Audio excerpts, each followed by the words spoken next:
Well, I have to get to a meeting, but I think I have just enough time to do a little bit of Plotinus. And we now reach this passage in let's see, the third Aeneid, the fifth tractate or treatise on love the god. Now, here we are very much drawing from the writings of Plato, and especially Plato's Symposium. Plotinus talks about something from Plato's Phaedrus, and then more about Plato's Symposium, the story of love, or Eros, Eros, Eros, the god, as born on the day of the birth of Aphrodite, born from Penia, poverty, and Poros, possession. That's a story about the origin of this god that you can find in the speech of Diotima, as I recall, in Plato's Symposium. He talks about other stuff borrowed from Plato's Symposium, interestingly enough, from a much less, a much lower perspective from the Symposium.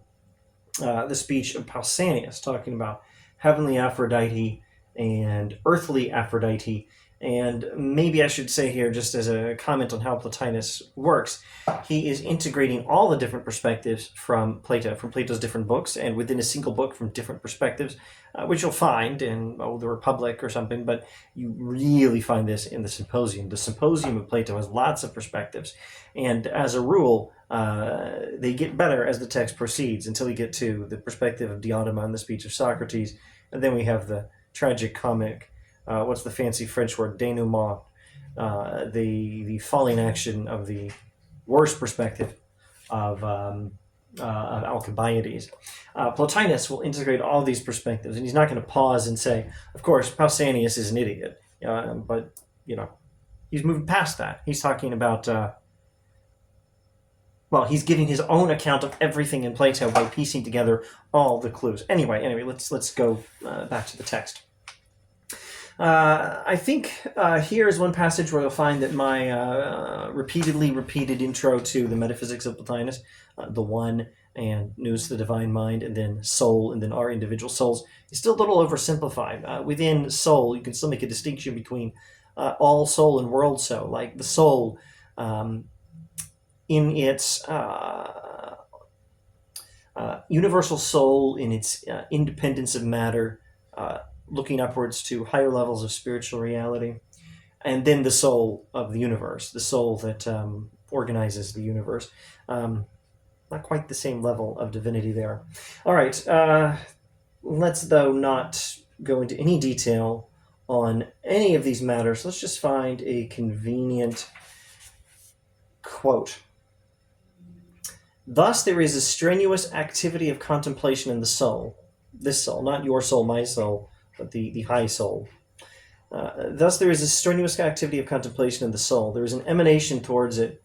From the object contemplated, an eros is born, the love, which is an eye filled with its vision, a scene that bears its image with it. Okay, so what are we talking about?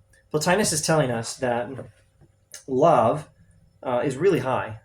Love is an activity of soul, way up here, not your soul, my soul, but higher.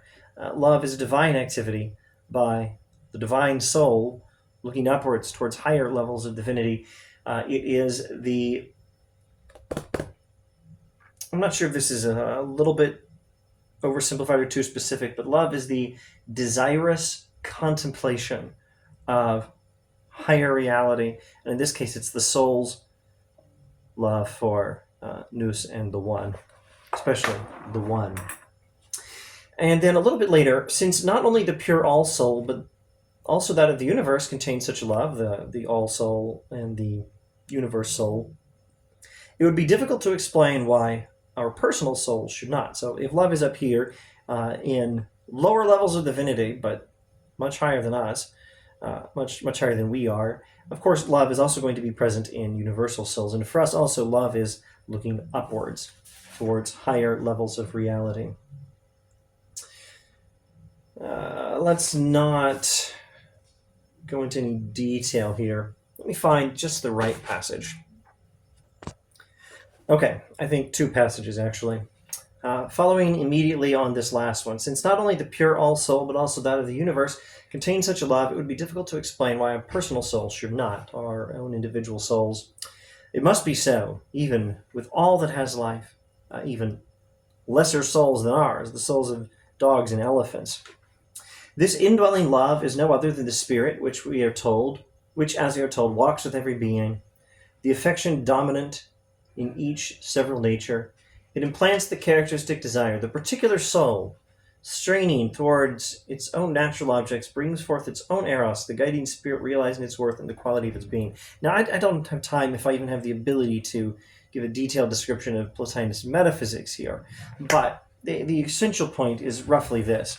We, each of us, have within our own souls, or have connected to our own souls, or have as a function of our own souls. This is why I wish I could describe the metaphysics more precisely than I have time, possibly than I have ability to do.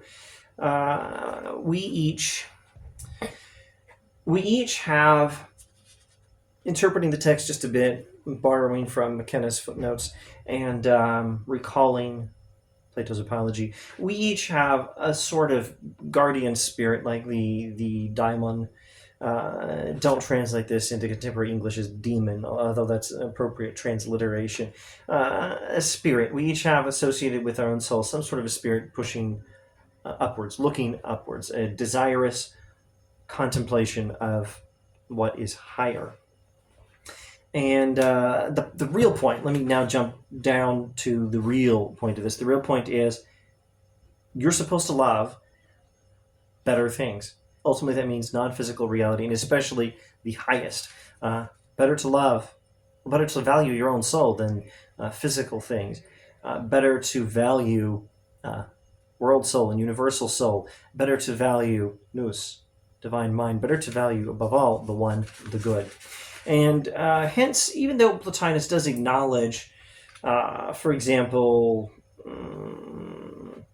a touch of the upward desire, even in lower things, like in properly ordered sexual love, as we discussed in the last video, even though Plotinus does acknowledge that, the best thing is always the love of higher, and especially the highest thing. So he says, we understand now why good men have no other love, no other eros of life than that for the absolute and authentic good, and never follow the random attractions known to those ranged under the lower spirit kind. In other words, the best thing is to love the good, the one, the ultimate reality. Love that. That's what has the most good. That is what you should desire above all.